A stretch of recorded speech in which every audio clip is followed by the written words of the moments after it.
I'm replacing the alternator on my 2003 Excursion. This should be very similar for the Excursions, all the Excursions that are diesel 6-liter, as well as any other 6-liter Ford Power Stroke truck.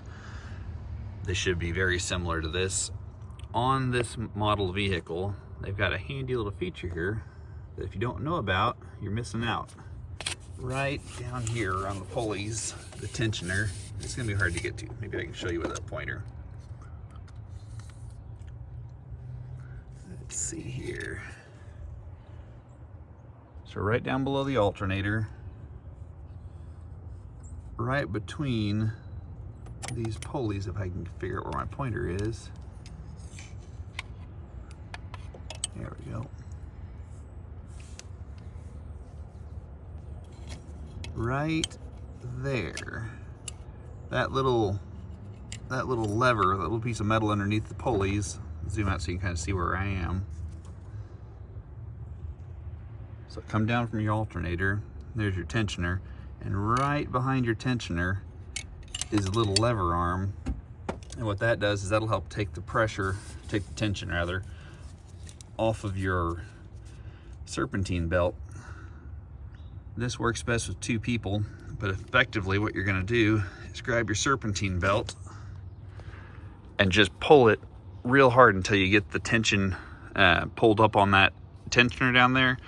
And then you're gonna pull up on that little lever arm and carefully let the pressure off, and that lever arm will lock the tensioner and put slack in your belt. Make this whole process a lot easier than trying to get in there and with a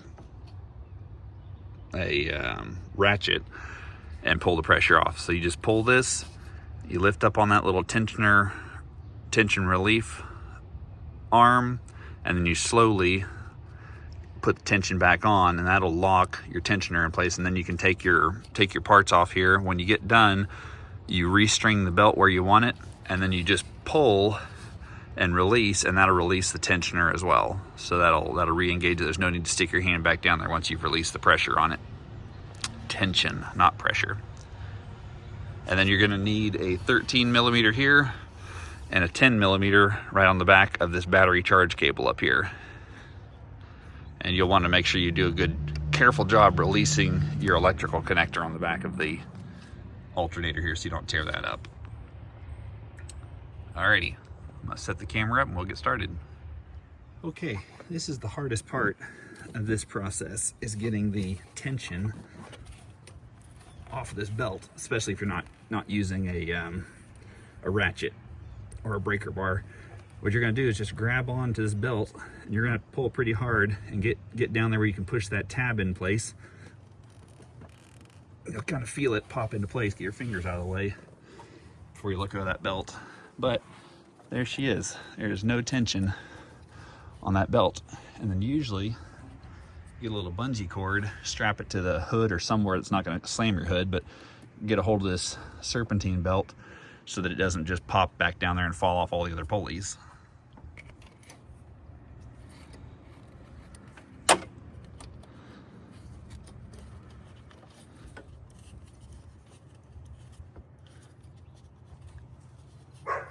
You want to be careful when you're doing this that you don't pull too hard on this belt and accidentally release that tensioner. It's a lot harder to do when you don't have it wrapped on the alternator.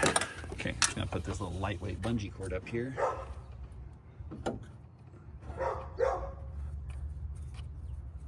And that's just holding it. It's not holding any particular tension on it. 13mm with a wobble adapter.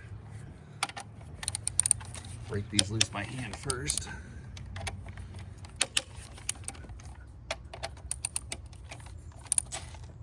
And then bring them out.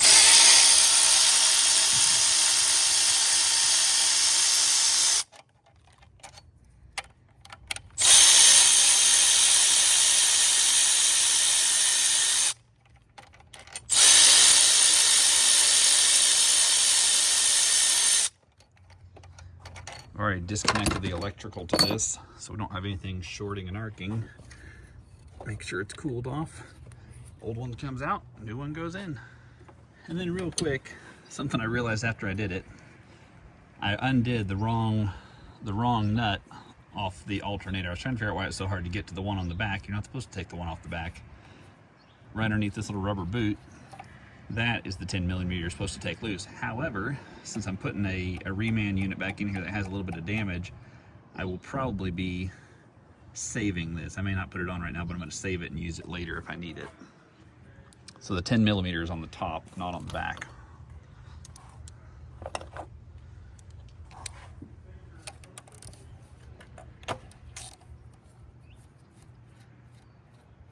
Make sure you get this good and tight. Don't over tighten it. I don't know what the torque spec is, but you want it tight so you don't have any arcing.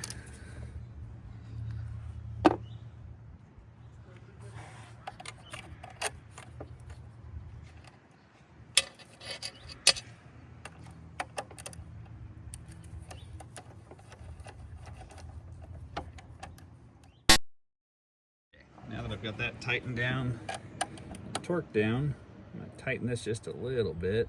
You don't want to overdo it. It's easy to break those.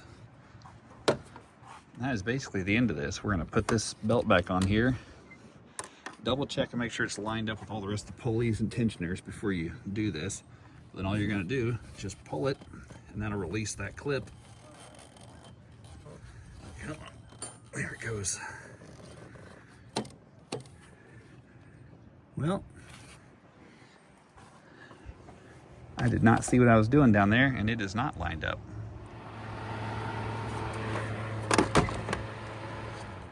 Okay. That was not easy. I did finally get that back where it belongs. Everything's tightened down, torqued down.